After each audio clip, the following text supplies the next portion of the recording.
Hi, my name's Rebecca Johnson and this is a video compiled for Truespeed to assist with their meeting next week, and it concerns the Long Lane geography and how far the works have been done so far.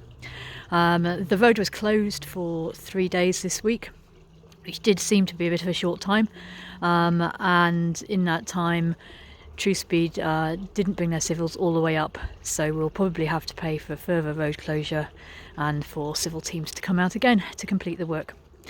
Okay, so what we're looking at here is 3 new buildings. It's a bank of 4 properties which were built in the 1870s and were all old farm staff properties, and they essentially are, I think, the furthest extent of the Truespeed connection issues and the home of all those people that keep ringing you on a regular basis. So our properties are all owned by Dinder Estates and Trust and Dinder Estates, and the gardens are fairly long, so the gardens actually extend all the way down here.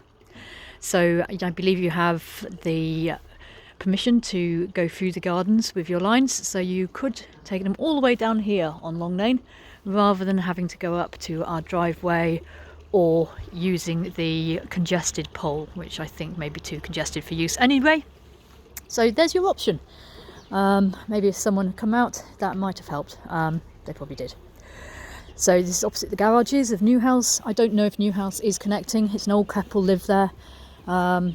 So I'm not sure if they are interested in connection speeds or not. I do know that this next house down, little short thing, I know that Rose Cottage are waiting for connection.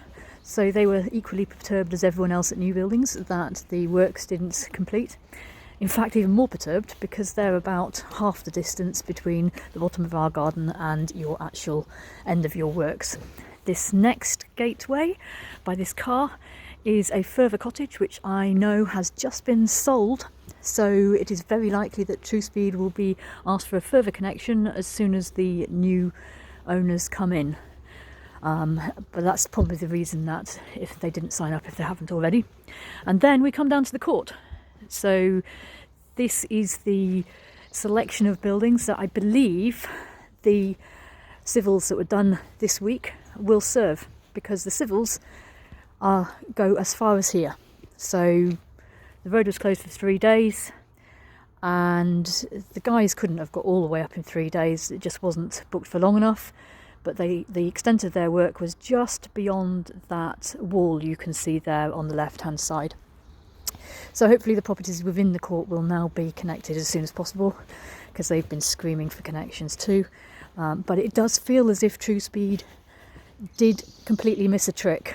It does feel it's very difficult to understand as a resident why the civil work, you didn't go 3 times as far and get all the properties sorted out in one go. Because essentially now you will have to spend the time and the funds negotiating another road closure with the council, and spend the time and the funds on further days' labour with your civils teams. So congratulations, it's not that far. It's only about 3 times the distance you've done and you would have got the whole lot done. And the guys weren't working long hours because they were able to undertake the work over all the 3 days, so each day was pretty short. So you know, an extra day and longer days works and they could have done the whole lot. But such is hindsight, it's a wonderful thing. We do hope to see you in Long Lane again soon to complete the work so that we can all get connected. This video is much too large for me to actually send via my own broadband. I will have to go and park up somewhere where I get some mobile phone signal and send it there. So it'll probably come through in a couple of days' time. Thanks for watching.